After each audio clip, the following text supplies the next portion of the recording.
2026 বিশ্বকাপ এটা শুধু একটা টুর্নামেন্ট না, এটা ফুটবলের তিন রাজার শেষ মহাযুদ্ধ। Lionel Messi, Cristiano Ronaldo, Neymar junior, এই তিনজনে পুরো ক্যারিয়ার জুড়ে ফুটবল বিশ্বে রাজত্ব করে গেছে।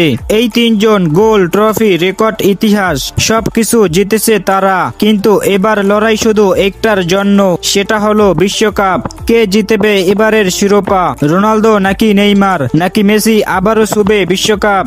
মেসি ইতিমধ্যেই বিশ্বকাপ জিতেছে, কিন্তু এখানেই শেষ না। বর্তমান আর্জেন্টিনা স্কোয়াড এখনো আগুন ফর্মে। এমিলিয়ানো মার্টিনেজ গোল পোস্টে দেয়াল, রোমেরো ডিফেন্সে যুদ্ধ করে, এনজো ম্যাকঅ্যালিস্টার মিডফিল্ড নিয়ন্ত্রণ করে, আর সামনে আলভারেস লাউতারোদের গতি। তার উপর আবার মেসির জাদু, শেষ মুহূর্তে ম্যাচ ঘুরিয়ে দেওয়া, এটা তো তার পুরনো অভ্যাস।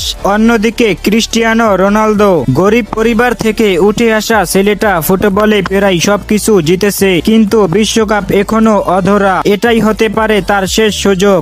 এবার যদি না হয় তাহলে কবে হবে? কারণ পর্তুগাল স্কোয়াড এখন সবকিছুতে পরিপূর্ণ, একেবারে যুদ্ধের মেশিন। রাফায়েল লিওর গতি, Bruno ফার্নান্দেসের pass, Bernardo জও ফেলিক্সের brain, ভিতিনহার control, Ruben দিয়াসের defence, প্রত্যেক পজিশনে বিশ্বমানের তারকা। মাঠে নামলেই শুধু একটাই লক্ষ্য, জয়। আর নেইমার জুনিয়র, বিশ্বকাপ যার স্বপ্ন, এটা তার জীবনের অসমাপ্ত গল্প।